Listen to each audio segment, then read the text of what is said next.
l'orchestre est venu vers ces personnes en commençant par jouer un morceau de musique. C'était comme ça que se passaient les séances. Un musicien d'orchestre jouait quelque chose, du Bach ou du Bartók ou du Debussy.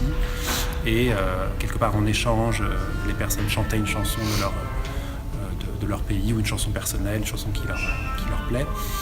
Et du coup, moi je me suis emparé de ça et c'est normal que ça leur revienne d'une manière ou d'une autre. Enfin, en tout cas, qu'ils reçoivent ce qui a été produit à partir de ça.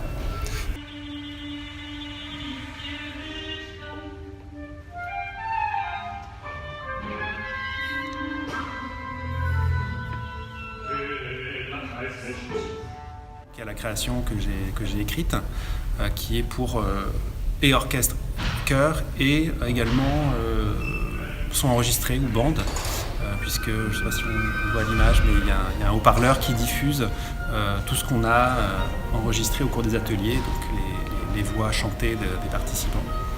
Et ça, c'est un matériau que j'avais envie de restituer parfois à l'état brut, justement, sous cette forme enregistrée. Et parfois, au contraire, certains éléments, certaines chansons sont beaucoup plus dissimulées dans l'orchestre ou dans l'écriture pour le chœur.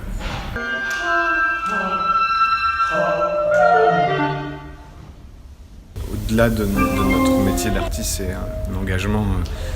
Il faut se méfier en ce moment, je vais le dire politique, mais enfin dans le sens noble du terme. On récupère ce chant, mais après il y a le fait que cette transmission, elle se propage, puisqu'il y a des jeunes collégiens qui ont appris ces chants, qui se sont questionnés dessus, qui se sont demandé d'où ça venait, ce que ça voulait dire, comment ils pouvaient l'apprendre, comment ils pouvaient l'apprendre à quelqu'un d'autre. Peut-être qu'ils sont ensuite chez eux, ils l'ont appris, je l'espère en tout cas, à leur cercle familial. Donc il y a cette idée qu'une personne, dans tous les sens du terme d'ailleurs, qui peut être ici en France isolée, puisse ensuite, ce qu'elle est, ce qu'elle a décidé de représenter à travers une chanson de son choix, puisse propager dans la société. Je suis très, très fier d'avoir pu participer à ça.